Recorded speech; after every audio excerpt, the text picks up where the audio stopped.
यह वीडियो किसी भी पर्टिकुलर सेक्स, कास्ट या रिलीजन के लोगों को निराश करने के लिए नहीं है, बल्कि सभी को निराश करने के लिए है। धन्यवाद। हेलो मेरे पोपलूस, कैसे हो यार तुम लोग। आज की वीडियो में मैं तुम लोग explain on the face of it को। ये जो चैप्टर है ना, ये बहुत ही प्यारा सा इमोशनल सा स्टोरी है। सच में एंडिंग बहुत ही ज्यादा इमोशनल होने वाला है। रोने मत लगना, ठीक है। अगर रोने वाले हो तो पहले से हैंकरचिप लेके आ जाओ, बाद में मुझे मत बोलना। मैं अपना बेस्ट दूंगा, तुम लोग को अच्छे से एक्सप्लेन करूंगा, डिटेल्ड भी एक्सप्लेन करूंगा, तो वीडियो को एंड तक देखना। तो चलो वीडियो को शुरू करते हैं। तो हमारी जो इस प्यारे से चैप्टर की जो राइटर है ना, उनका नाम है सुजैन हिल। देखो ये जो हमारा चैप्टर है ना, इसमें दो मेन कैरेक्टर है, एक डेरी है और मिस्टर लैम्ब है। और ये तुम लोग के पूरे बुक का सबसे इजीएस्ट चैप्टर है, क्योंकि इसे समझने में तुम्हें बिल्कुल भी दिमाग नहीं लगाना पड़ेगा। जो डेरी है ना, वो 14 साल का लड़का है जिसका आधा फेस जला हुआ है, और जो मिस्टर लैम्ब है ना, उनका एक पैर टिन का है। मुझे पता है तुम लोगों को कौन सा मीम का याद आ रहा होगा, कोई बात नहीं, वो मीम ही लगा देता हूँ। नकली मैं हॉकी का बहुत बड़ा खिलाड़ी था। एक दिन उदय भाई को मेरी किसी बात पर गुस्सा आ गया तो मेरी हॉकी स्टिक से मेरी टांग के 4 टुकड़े कर दिए, लेकिन दिल के बहुत अच्छे हैं, फौरन हॉस्पिटल लेके गए, ऑपरेशन करवाया, नई टांग लगवा दी। बस इतना काफी है, तुम लोग समझ गए ना कौन सा मीम का बात कर रहा हूँ। तो देखो स्टोरी कुछ ऐसे स्टार्ट हो रहा है। मिस्टर लैम्ब का एक बड़ा सा गार्डन है। उस गार्डन में जो डेरी होता है ना, वो दीवार फांद कर अंदर आ जाता है और चलने लगता है। और डेरी धीरे धीरे चल रहे होते हैं लॉन्ग ग्रासेस के ऊपर। ये अचानक से डेरी को मिस्टर लैम्ब की आवाज आती है, तो डेरी काफी शॉक्ड हो जाते हैं। उन्हें लग रहा था कि उस गार्डन में कोई भी नहीं है। मिस्टर लैम्ब जो होते हैं ना, वो डेरी को संभल कर चलने के लिए बोल रहे होते हैं, क्योंकि उस गार्डन में बहुत सारे रैब एप्पल्स जो होते हैं ना, फेंके हुए होते हैं, और उसमें अगर डेरी का पैर पड़ता तो वो फिसल के गिर सकता था। इसलिए कि डेरी काफी ज्यादा शॉक्ड हो जाते हैं ना, तो वो पूछते हैं कि कौन है वहां पर, ये आवाज किसकी आ रही है। मिस्टर लैम्ब फिर बोलते हैं कि उनका नाम मिस्टर लैम्ब है। और फिर डेरी बोलता है कि उन्हें लगा था कि हाउस एक एम्प्टी हाउस है, इसलिए वो यहाँ पे चला आया। तो फिर मिस्टर लैम्ब रिप्लाई करते हैं कि हाँ तुम बिल्कुल सही कह रहे हो, ये जो हाउस है वो एम्प्टी ही है, क्योंकि बेटा मैं हाउस के अंदर नहीं हूँ, मैं हाउस के बाहर हूँ। ऐसा मिस्टर लैम्ब इसलिए कहते हैं क्योंकि वो देखते हैं कि डेरी काफी डरा हुआ होता है। उसके बाद डेरी मिस्टर लैम्ब को कहता है कि अब मैं यहाँ से जा रहा हूँ। मिस्टर लैम्ब कहते हैं कि मुझे कोई प्रॉब्लम नहीं होगा अगर तुम यहाँ पे रुकोगे, क्योंकि यहाँ का गेट हमेशा खुला हुआ रहता है और यहाँ पे कोई भी आ सकता है। और तुम ही ऐसे फर्स्ट पर्सन हो ना जो यहाँ पे दीवार फांद कर आया है, क्योंकि तुम नॉर्मल गेट से चलकर भी आ सकते थे। डेरी काफी ज्यादा गुस्सा हो जाता है, मतलब बुरा मान जाता है, और कहता है कि क्या तुम मुझे देख रहे थे। मिस्टर लैम्ब बोलते हैं कि वो यहाँ पे ऐसे ही बैठे हुए थे और उनकी नजर उस पे पड़ गई। डेरी कहता है कि नहीं मैं यहाँ पे कुछ चुराने के लिए नहीं आया हूँ। बाद मिस्टर लैम्ब कहते हैं कि हाँ मुझे पता है, डरने की कोई बात नहीं है। इस बात पर जो डेरी होता है ना, वो रिप्लाई करता है और कहता है कि मैं किसी से डर नहीं रहा हूँ, बट जो लोग है ना वो मुझे देखकर काफी ज्यादा डर जाते हैं, क्योंकि लोग मुझे समझते हैं कि मैं एक बेचारा सा लड़का हूँ जिसका फेस जला हुआ है। साथ ही में उन्हें मेरा फेस देख के काफी टेरिबल लगता है, काफी गंदा लगता है, और मुझे लगता है कि तुम भी मुझे देखकर काफी ज्यादा ऐसा ही फील कर रहे हो, और तुम भी मुझसे डरे हुए हो। डेरी कहते हैं बस तुम नहीं, बल्कि मैं खुद भी अपना चेहरा जब मिरर पे देखता हूँ ना, तो मैं भी काफी ज्यादा डर जाता हूँ। जब मिस्टर लैम्ब देखते हैं कि जो डेरी होता है ना, वो काफी नेगेटिव बातें करने लगता है, तो वो सोचते हैं कि क्यों ना टॉपिक चेंज कर दिया जाए। इसलिए वो बोलते हैं कि डेरी आज ना शाम को मैं ग्रैब एप्पल्स तोड़कर बहुत सारे जेलीज बनाऊंगा, तो क्या तुम मेरी उसमें मदद करोगे। ये जो होता है ना, वो इस बात पे और भी ज्यादा गुस्सा हो जाता है और कहता है कि आखिर तुम टॉपिक चेंज क्यों कर रहे हो दूसरे लोगों के जैसे, क्योंकि और तुम लोग ऐसा क्यों दिखाना चाहते हो कि तुम लोग को मुझ पे दया आ रही है, जबकि अंदर से तो तुम सभी लोग डरे हुए हो। इनका जो मिस्टर लैम्ब होते हैं वो कहते हैं अच्छा ठीक है बाबा, बताओ कि क्या प्रॉब्लम है, तुम ऐसा बिहेव क्यों कर रहे हो और तुम्हारा फेस ऐसे कैसे हो गया है। तो फिर डेरी बताते हैं कि उन्हें लोगों के बीच रहना पसंद नहीं है। इससे हमें ये पता चलता है कि डेरी जो है ना, वो एक इंट्रोवर्ट इंसान है। तो बताते हैं कि उनका फेस ऐसा इसलिए हो गया क्योंकि उनके ऊपर एक बार एसिड गिर गया था हाफ फेस में, और उनका एक साइड का फेस ऐसे जल गया है। साथ ही में वो जो एसिड था ना,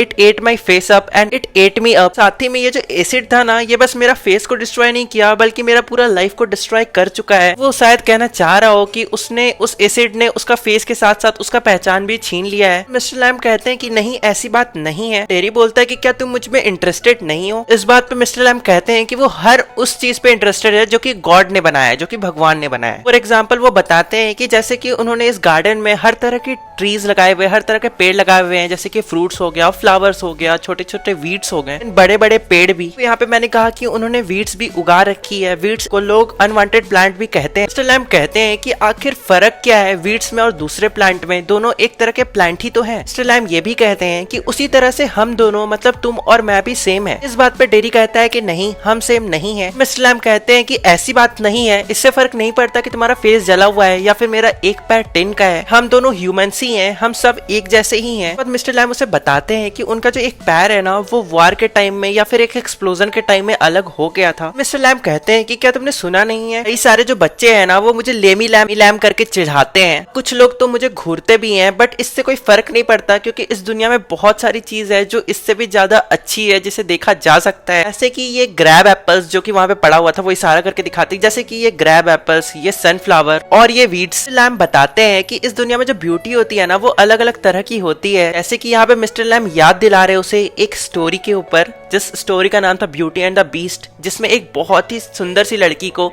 एक बहुत ही अजीब से शकल के मॉन्स्टर से प्यार हो जाता है। हालांकि इसके आगे कुछ और भी कहानी है बट वो स्टोरी अभी नहीं चल रहा। ओके, तो वो कभी और सुनाऊंगा तुम लोग को। मिस्टर लैम बोलते हैं कि इसीलिए हर इंसान के लिए ब्यूटी का डेफिनेशन अलग होता है, क्योंकि उस लड़की के लिए जिसे मॉन्स्टर से प्यार हो जाता है वो मॉन्स्टर ही उसके लिए ब्यूटी था। फिर यहाँ पे मिस्टर लैम कंटिन्यू कर बता रहे हैं कि उस स्टोरी में आगे ये भी होता है कि जब वो लड़की, मतलब वो बहुत ही खूबसूरत वाली लड़की, जब उस मॉन्स्टर को किस करती है ना तो वो मॉन्स्टर एक बहुत ही सुंदर राजकुमार में कन्वर्ट हो जाता है। टेरी काफी नेगेटिव होकर बोलता है कि मैं इन फेरी टेल्स में नहीं मानता हूँ और मैं उस मॉन्स्टर की तरह कभी भी चेंज नहीं हो सकता हूँ। इवन मुझे कोई किस भी नहीं करता है, जहां तक कि मेरी मदर भी है ना वो भी मुझे फेस की दूसरे साइड पे किस करती है और मुझे ऐसा फील होता है कि वो ये काम भी काफी फोर्सफुली कर रही है। अब मुझे इन चीजों से फर्क भी नहीं पड़ता है। यानी कि वो जो डेरी है ना, वो लड़का है ना, वो कहना चाहता है कि वो अब काफी मैच्योर हो चुका है और इस चीज को एक्सेप्ट कर चुका है कि वो काफी अगली है, वो अच्छा नहीं दिखता है और उसकी मदर भी उससे प्यार नहीं करती है, और करती भी है तो उसके फेस की वजह से, क्योंकि उसका फेस बहुत ही ज्यादा अगली दिखता है, जला हुआ है, इसलिए उसके ऊपर तरस खा के करती है। मिस्टर लैम एक पॉजिटिव अप्रोच देने की कोशिश करते हैं और कहते हैं कि तुम्हें अपने फेस पे ध्यान देने की कोई जरूरत नहीं है। इस वर्ल्ड में और भी काफी सारे ब्यूटीफुल चीजें हैं, तुम उन सब चीजों को भी देख सकते हो और एंजॉय कर सकते हो। फिर डेरी कहता है कि हाँ मुझे पता है, मुझे अक्सर लोग ऐसा कहते हैं कि तुम उन लोगों को देखो कि जो बहुत ज्यादा दर्द में है और वो कोई भी कंप्लेन नहीं कर रहे हैं। हो सकता है कि मैं डेफ होता, मैं ब्लाइंड होता, या फिर कोई व्हील चेयर पे बैठा हुआ होता, या ये भी हो सकता है कि मैं पागल भी हो सकता था, लेकिन मैं किसी भी चीज को लेकर कंप्लेन नहीं कर रहा हूँ। तो लैम बोलते हैं कि हाँ तुमसे अक्सर लोग सही बातें ही करते हैं, ये बिल्कुल सच बात है। फिर डेरी कहते हैं कि हाँ अगर मैं मान भी लूं तो इससे मेरा फेस चेंज नहीं होने वाला है। ये एक इंसिडेंट शेयर करते हैं जब वो एक बस स्टैंड के पास होते हैं और वहाँ पे दो औरत खड़ी हुई रहती है, जिसमें से एक औरत कहती है उधर देखो उस लड़के को, वो कितना टेरिबल दिख रहा है, कितना गंदा दिख रहा है, इतना डरावना फेस है इस लड़के का। उनको ऐसा कहते हुए उस लड़के ने, मतलब डेरी ने अच्छे से सुना था। मिस्टर लैम कहते हैं कि तुम्हें इन सब चीजों पे ध्यान देने की जरूरत नहीं है। अगर कोई भी कोई नेगेटिव बातें करता है ना तो तुम्हें उस पर ध्यान देने की कोई भी जरूरत नहीं है। अगर तुम सुन भी लेते हो तब भी बातों को इग्नोर भी तो कर सकते हो। तुम्हें इतना स्ट्रांग होना चाहिए कि कोई कुछ भी कहे तुम्हें उसके कारण अपना मूड खराब नहीं करना चाहिए। इसके बाद जो डेरी होता है ना वो मिस्टर लैम से कहते हैं कि आप काफी पेक्यूलियर हो, मतलब आप कभी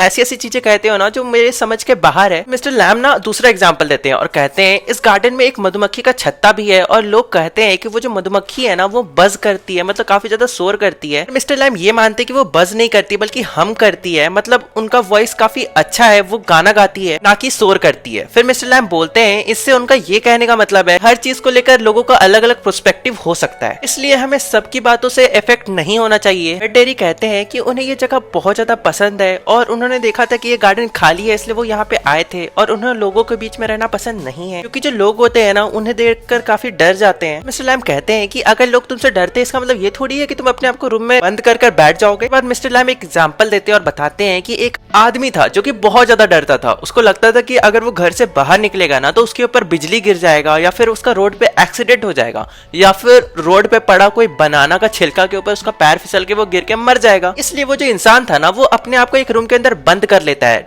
इसी डर के कारण कि वो कहीं बाहर जाने से मर ना जाए। फिर वो एक दिन आराम से शांति से बेड के ऊपर बैठा हुआ था, तभी दीवार के ऊपर लगा हुआ एक जो पिक्चर था ना उसके सर पे गिर जाता है और वो इंसान मर जाता है। तो मतलब मिस्टर लैम जो होते हैं ना वो डेरी को समझाना चाहते हैं कि वो डेस्टिनी को चेंज नहीं कर सकते हैं, जो होना है वो तो होकर ही रहेगा। का मतलब ये तो नहीं है कि उसे डर कर हम अपने आप को एक रूम के अंदर बंद करके रखें, खुश ना रहें, लाइफ एंजॉय ना करें। के बाद जो डेरी होता है ना वो ये स्टोरी सुन के बहुत ज्यादा हंसता है और फिर मिस्टर लैम से पूछता है कि वो दिन भर क्या करते हैं। मिस्टर लैम बताते हैं कि वो काफी सारे बुक्स को रीड करते हैं। के बाद डेरी मिस्टर लैम से पूछता है कि आपके विंडोज में, आपके घर के जो विंडोज है उसमें कर्टेन क्यों नहीं है। तो फिर मिस्टर लैम बताते हैं कि उन्हें चीजों को रोकना पसंद नहीं है, उन्हें दिन में रोशनी और विंड पसंद है और रात में रात की अंधेरी रात है, मतलब रात में डार्कनेस पसंद है और दिन में रोशनी पसंद है। मतलब कि उन्हें विंड हो गया या फिर लाइट हो गया या फिर डार्कनेस हो गया, उन्हें सब चीज पसंद है, मतलब वो किसी भी चीज को रोकना नहीं चाहते। फिर डेरी कहता है कि हाँ मुझे भी जब बारिश होता है ना तो बारिश के पानी में भीगना पसंद पसंद है। तो उसके बाद मिस्टर लैम कहते हैं इसका मतलब कि तुम इतने भी ज्यादा नेगेटिव नहीं हो जितना कि मैं सोच रहा था। तब तुम्हें अभी भी चीजें पसंद है, तुम उसे सुनते हो, उसे फील कर सकते हो। टेरी कहता है कि हाँ मैं काफी कुछ सुनता हूँ। और फिर वो बताता है कि एक बार उसने सुना था जब उसके पेरेंट्स ऊपर में बातें कर रहे थे कि इस लड़के का क्या होगा जब हम इसके साथ नहीं होंगे। लैम उसे समझाते हैं कि तुम्हारे पास 2 हाथ है, 2 पैर है, आंखें हैं, कान है, नाक है, तुम बोल सकते हो, चीजों को सोच सकते हो, तुम छू सकते हो, फिर क्या प्रॉब्लम है? तुम्हें बस चीजों को सोच कर करने की देरी है और कुछ नहीं। टेरी पूछता है कि क्या तुम्हारे कोई दोस्त है? तो मिस्टर लैम कहते हैं हाँ मेरे बहुत सारे दोस्त है, जैसे कि एक तुम हो। फिर टेरी कहता है कि तुम मेरे दोस्त कैसे हो सकते हो, तुम्हें तो मेरा नाम भी नहीं पता है। मिस्टर लैम बोलते हैं कि इससे फर्क नहीं पड़ता कि मुझे तुम्हारा एड्रेस पता हो या ना पता हो, तुम्हारा नाम पता हो या ना पता हो, हम सब दोस्त हैं। हर कोई उनका दोस्त है क्योंकि उनका गार्डन का गेट हमेशा खुला रहता है। इसके बाद जो डेरी होता है ना, उन्हें मतलब मिस्टर लैम को पहली बार अपना नाम बताते हैं। फिर डेरी कहता है कि उसका नाम है डेरिक, बट उसे अपना नाम बिल्कुल भी पसंद नहीं है और वो चाहते हैं कि मिस्टर लैम उसे डेरी करके ही बुलाए, मतलब कि डेरी नाम से ही उसे पुकारे। डेरी बोलता है कि कुछ लोगों को वो हेट करते हैं। तो मिस्टर लैम बोलते हैं कि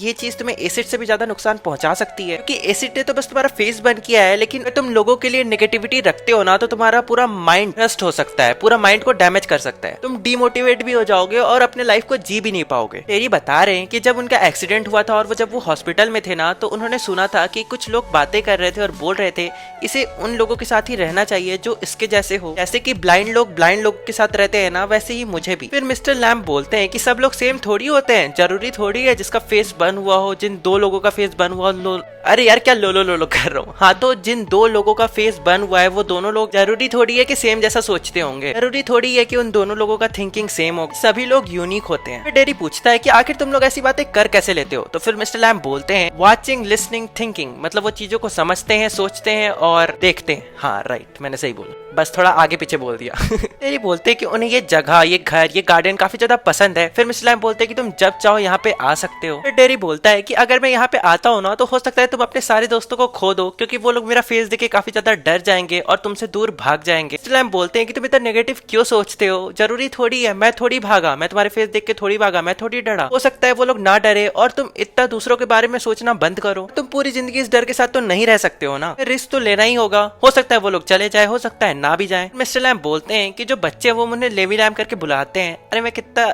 यहाँ पे तोतला क्यों जाता हूँ, लेमी लैम, ओके, जो बच्चे वो मुझे लेमी लैम करके बुलाते हैं, बट फिर भी वो यहाँ पे आके खेलते हैं और चले जाते हैं, क्योंकि वो मुझसे डरते नहीं है और ना ही मैं उनसे। और इसी तरह से तुम्हें भी किसी चीज से नहीं डरना चाहिए। टेरी बोलता है कि आपने कहा था कि मैं आपकी हेल्प कर सकता हूँ उन ग्रैब एप्पल्स को तोड़ने में, साथ ही में आपका जो लेग है वो टिन का है, तो आप उस एप्पल्स को कैसे तोड़ोगे? मिस्टर लैम बोलते हैं कि अगर तुम चाहो तो मेरी हेल्प कर सकते हो। फिर टेरी कहता है कि उनकी मदर उनका वेट कर रही होगी और साथ ही में उनका जो घर है वो 3 मील दूर है और उसकी मदर नहीं जानती है कि जो डेरी है वो कहाँ गया है। उसकी जो मदर है वो काफी ज्यादा चिंता करने लगेगी। मिस्टर लैम बोलते हैं कि अगर ऐसा है तो तुम जाके अपनी मदर को बता दो और वापस आ जाओ। फिर टेरी कहता है कि अगर वो घर वापस जाता है तो उसकी मदर उसे आने नहीं देगी। फिर मिस्टर लैम बोलते हैं कि ऐसा नहीं है, तुम्हारी मदर तुम्हें नहीं रोक सकती है, लेकिन अगर तुम चाहो तो तुम खुद को रोक सकते हो। टेरी कहते हैं कि तुम नहीं जानते कि मैं क्या कर सकता हूँ। फिर मिस्टर लैम बोलते हैं कि हाँ, मैं नहीं कह सकता कि तुम्हें क्या करना चाहिए। टेरी कहता है ना कि हाँ, आप नहीं कह सकते मुझे क्या करना चाहिए, लेकिन लोग मुझे बताते हैं कि मुझे क्या करना चाहिए, क्योंकि मैं खुद से कुछ भी नहीं कर सकता। मिस्टर लैम बोलते हैं कि तुम ढूंढ सकते हो कि तुम्हें क्या करना है, बस तुम चीजों को देखो,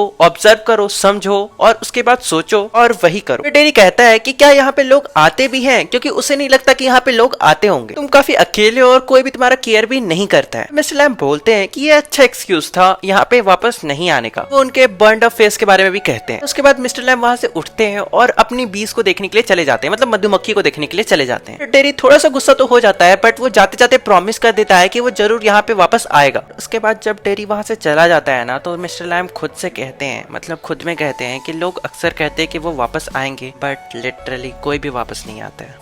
और पता है हमें यहाँ से क्या पता चलता है कि जो मिस्टर लैम्ब है ना, वो बहुत ही ज्यादा अकेले हैं। उसके बाद टेरी अपने घर जाता है और अपनी मॉम से बात करता है, बट उसकी मॉम उसे वापस जाने से मना कर देती है। बट टेरी उनकी बात नहीं मानता और कहता है कि उन्हें बिल्कुल भी उस घर में अच्छा नहीं लगता है। इसके बाद टेरी की मॉम कहती है कि मैं जानती हूँ, क्योंकि तुम्हारा फेस बहुत ज्यादा बर्न्ड है, मतलब बर्न्ड है, इसलिए तुम्हें घर पे अच्छा नहीं लगता और बुरा लगता है। इसके बाद टेरी कहता है कि ये मेरे फेस के बारे में नहीं है और उसे ये भी फर्क नहीं पड़ता कि लोग क्या कहते हैं उसके फेस के बारे में। टेरी कहता है कि उसे बस एक ही चीज से फर्क पड़ता है कि वो क्या सोच रहा है और वो क्या कर रहा है। इससे हमें ये पता चलता है ना कि मिस्टर लैम जो कोशिश कर रहे थे कि डेरी के अंदर पॉजिटिव एटीट्यूड लाने का, वो उसके अंदर आ चुका है। के बाद डेरी कहता है कि उसे अपने फेस से अब बिल्कुल भी फर्क नहीं पड़ता, अब उसे बस इसी चीज से फर्क पड़ेगा कि वो क्या सोचता है और वो क्या फील करता है। के बाद डेरी जो होता है ना, वो अपना घर से भाग कर मिस्टर लैम के गार्डन में चले जाते हैं। और उसके बाद अगले सीन पे मिस्टर लैम जो होते हैं ना, वो लैडर पे चढ़कर क्रैब एप्पल्स तोड़ रहे होते हैं, बट अचानक से उनका जो लैडर होता है ना, वो फिसल जाता है। और इसके बाद हो सकता है कि पॉसिबली जो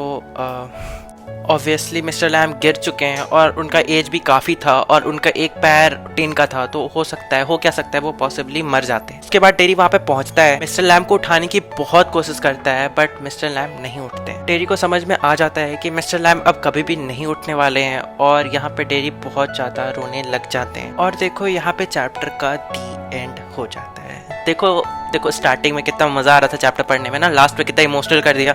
सीबीएसई वालों का लक्षण है यार, हर चैप्टर में वो लोग ऐसे ही कुछ करना चाहते हैं। तो देखो यहाँ पे चैप्टर खत्म हो जाता है। तो तुम लोग मिलते हैं अगले वीडियो में, तब तक के लिए बाय बाय। मैं आज बहुत ज्यादा तोतला रहा हूँ कसम से।